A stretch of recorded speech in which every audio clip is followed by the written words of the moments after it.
Legislative leaders now say it may be until December before we finally come to a compromise on Medicaid expansion. Advocates were hoping for a deal as soon as this week's session. Hundreds of thousands of uninsured people were as well. As you can see, WRAL Capitol Bureau Chief Laura Leslie joining us live now from the legislative building with what's holding up this vote, Laura. Hi, Dan. You know, if the governor wants to do this, right, the state house wants to expand Medicaid and the state Senate wants to expand Medicaid, then what is taking so long to get this deal done? Well, legislative leaders have been butting heads over here for months. And in the meantime, activists say the political games are costing real lives. This was him with our favorite cat, Molotov. Leslie Boyd lost her son, Matt, in 2008. My son was denied care because he couldn't get insurance. Matt died of colon cancer at just 33. Access to health care could have saved him, but the cancer wasn't found until it was too late. Every day I wake up, my son is gone, and it didn't have to be. And it's still happening every single day. It has to end. Today is the day that they could expand Medicaid. Boyd was part of a group calling on lawmakers to cut a deal and pass Medicaid expansion, which would cover more than 500,000 uninsured North Carolinians. State House and Senate leaders say they want to expand Medicaid, but negotiations have been stalled all year over a policy disagreement. They're not even talking.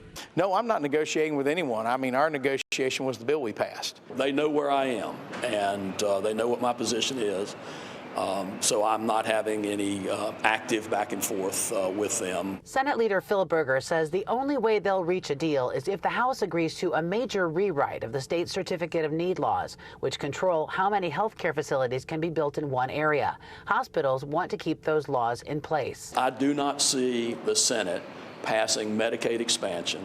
I do not see the Senate passing HASP unless there is a significant change in North Carolina's Certificate of Need laws. Moore said the House wants a Medicaid expansion bill without the other changes. There are other issues, of course, that the Senate brought into the mix that don't necessarily have to be a part of it.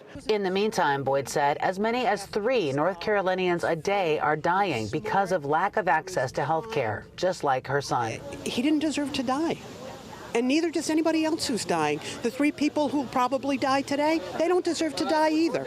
And it's time that these people who have all the health care they need realize that others need it too.